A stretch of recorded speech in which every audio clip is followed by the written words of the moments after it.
it's so hard to choose between all the stories, right? And so I'll just choose the first one, that kind of the first big story that comes to my mind, and technically my second area.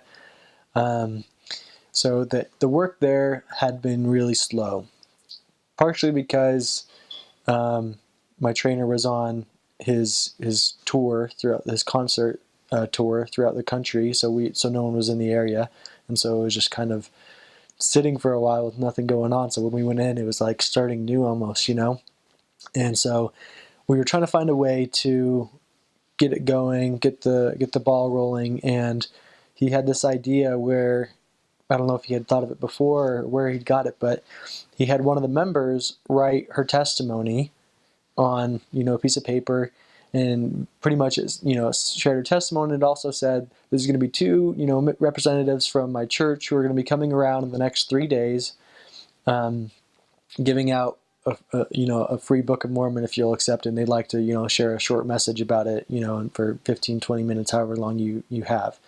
And so we put these flyers, we spent like a whole day just putting these flyers all around her neighborhood. And so, she put her address on there, her phone number. If you have any questions or if you want to meet here, it was just very, very nice. And so we went around, and a lot of people, I think it was more effective in the end, because people was like, oh, yeah, I got your flyer. We don't want you here. Or they were like, oh, yeah, I did get your flyer. Come in here because I want to talk to you. They want to talk to us because they wanted to pick us apart and, make fun of us, or tell us why our religion was wrong and theirs is right. Or B, we had one person, her name was Anita, who wanted to hear more and wanted to know. And she was awesome. I mean, she was kind of slow to warm up. Like, she was just confused. She didn't really believe in God. I mean, yeah, sure, there's probably a God, but she didn't have a really solid religious background or anything. She was struggling, she was going through a divorce. She was raising her daughter by herself, who at the time was, not even 1 year old. And so her husband was in New York working.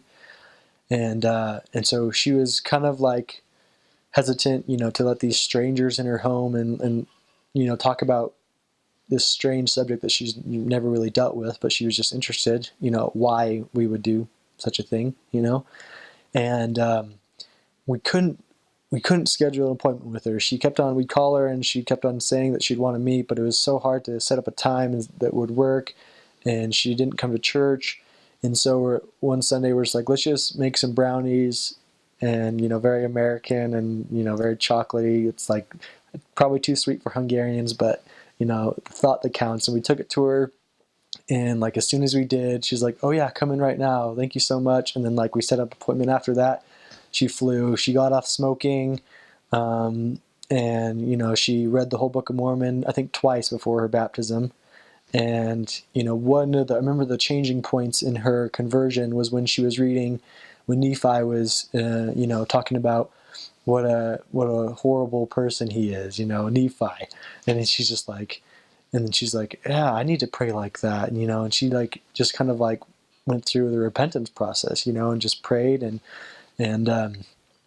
kind of asked for forgiveness. And she just felt such an overwhelming, feeling of the Spirit that what she was reading was true, and that the path that she was currently on was right, and she did awesome. And so she we went and got baptized in the same pool that the Olympic water polo team practices in.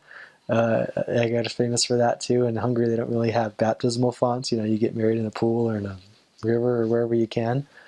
And so, I mean, it was just a really cool experience, and I got to baptize her and everything. And so, because my trainer had went home by that time, and so it was a really cool experience. And so that was like, and I kept in touch with her throughout my mission, and went back with my parents. We went out to lunch with her and went to the castle, and she had a calling in the church and everything, and was doing awesome. So it's just always really, really cool to see that.